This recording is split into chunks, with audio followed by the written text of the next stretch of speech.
So I'm obsessed with stories and story structures. This is a different kind of story. It's a completely different journey.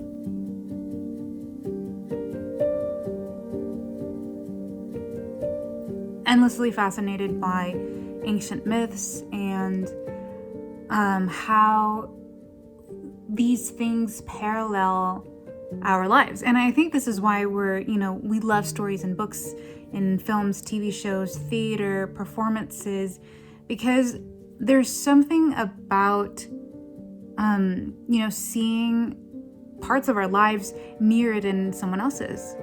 Last year, when I was working on getting the Breaking podcast started up, the first solid idea I had was to structure season 1 around the hero's journey. Now, if you don't know what the hero's journey is, it's basically a story archetype, like a template that you structure stories around. The hero starts off in an ordinary world, gets the call to adventure, gets help from a mentor or some supernatural being. They go through trials and temptations. They eventually have a really dark place, like a rock bottom time battle, where it's called the abyss, and there's a resurrection moment. They eventually return to the village with a gift, an elixir, some sort of treasure for the village. That's what the hero's journey is. This is what Star Wars and The Lord of the Rings, Spider-Man, The Lion King, this is what these films are like structured around the hero's journey.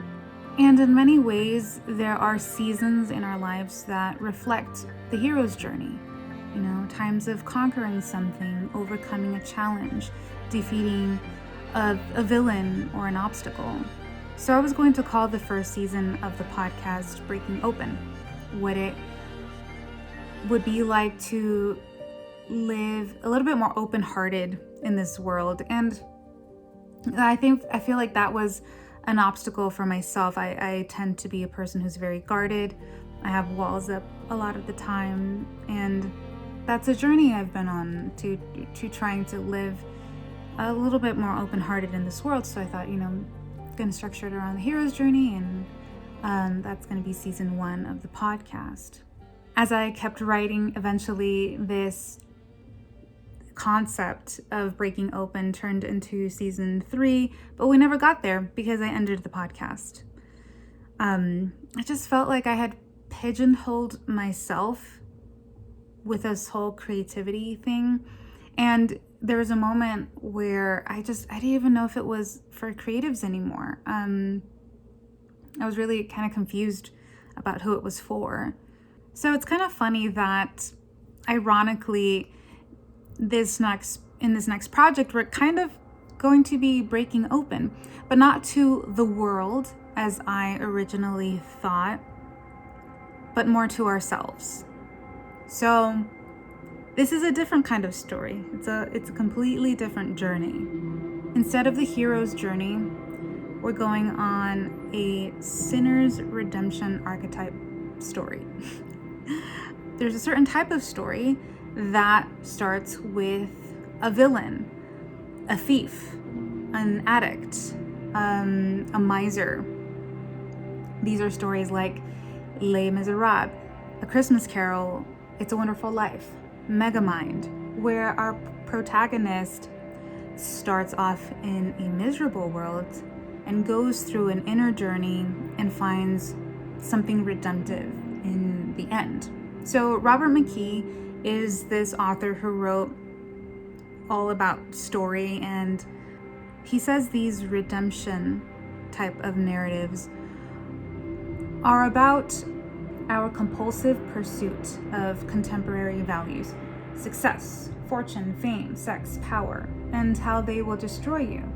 But if you see this truth in time and throw away your obsession, you can redeem yourself. So what our characters learn in these type of redemption stories is that friendship and relationships are better than money, power, and prestige. So instead of overcoming an obstacle or a challenge like the hero's journey, there is a change of mind. There's a change in the heart. There is a change of values. Oh, please, Spirit, no. Hear me. I'm not the man I was. Why would you show me this if I was past all hope? I will honor Christmas and try to keep it for the year.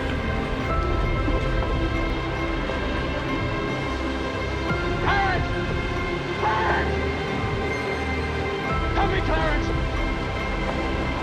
Get me back! Get me back! I don't care what happens to me! Get me back to my wife and kids! Help me, Clarence, please! Please! I want to live again! I want to live again! I want to live again! Please, God, let me live again.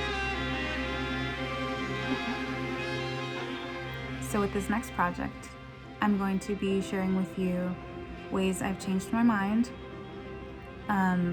things I've changed in my heart, and the evolution of my values. Now, I know what you're saying, but Tiara, you're not a villain and you're not an addict. Oh, but I am. I'm addicted to work. I'm addicted to people's approval. I'm addicted to needing to be extraordinary and striving to be superior to humanity. I'm addicted to all of these things. So there's a lot I've had to reevaluate and redeem for myself. Now, I'll tell you, values are a deeply personal thing, and I'm not trying to impose my values onto you. I'm just kind of sharing the process, the questions, the insights that I've gone through to try to find this kind of self-knowledge. So that's why everything that I'm creating right now, I'm renaming Tiara's journal. Looking back at everything I've made, there's this sense that it just comes from a deeply introspective place, as if you're reading pieces of my journal, things I'm grappling with, questions, things I'm processing. I guess something that I've learned in the past years is that I want to focus on how we're doing, not so much what we're doing. I know my previous podcast was about creativity, and I truly want creatives to thrive, but ultimately it's not so much about creative acts as, I feel like it's really important to know who you are and who you are becoming. That finding my creativity was so impactful for me that I wanted the same for other people. I wanted other people to have that same experience. But underneath it all, it was all about the search and discovery for what we already contain. And that's what I find really exciting. The treasures that we can dig up and mine in ourselves. And we contain so much, but our society and our culture, they profit off of our insecurities and our search for what we don't have. And I know this firsthand because I myself have been a victim and a perpetuator of what makes us feel like we're not enough. So this is what's next. It's pretty simple. Welcome to Tiara's Journal. We're on the search to find what we already have. So we're going to be starting with 3 collections of entries and essays about this inner quest. So the 3 collections are called Lamentations, Revelations, and Celebrations. So we're going to start with Lamentations, how rejecting everything I already had brought depression, despair, and delusion. The second one is Revelations, how reevaluating my vanity and values helped me to find what I already had. And then we'll end with Celebrations, falling in love with what we already have, existence and enoughness.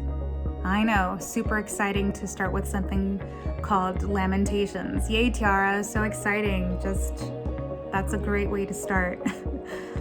But I think it's really important to descend to those dark places and tell the truth of the lies that we have believed of the values that we have borrowed, and how we've been missing out on ourselves the whole time. And as always, I'm looking for hope in the darkness, and this is something you'll find throughout the collections. I'll be publishing one every week, and from the looks of the outlines and everything that I'm writing, this is gonna be a pretty long project. It'll be quite a few months, so I hope you'll stick with me so we can get to the celebrations together. Well, thanks for listening and being here as I kind of explained what this whole next thing is about. I'll see you next week with the first part of Lamentations. Have a good week.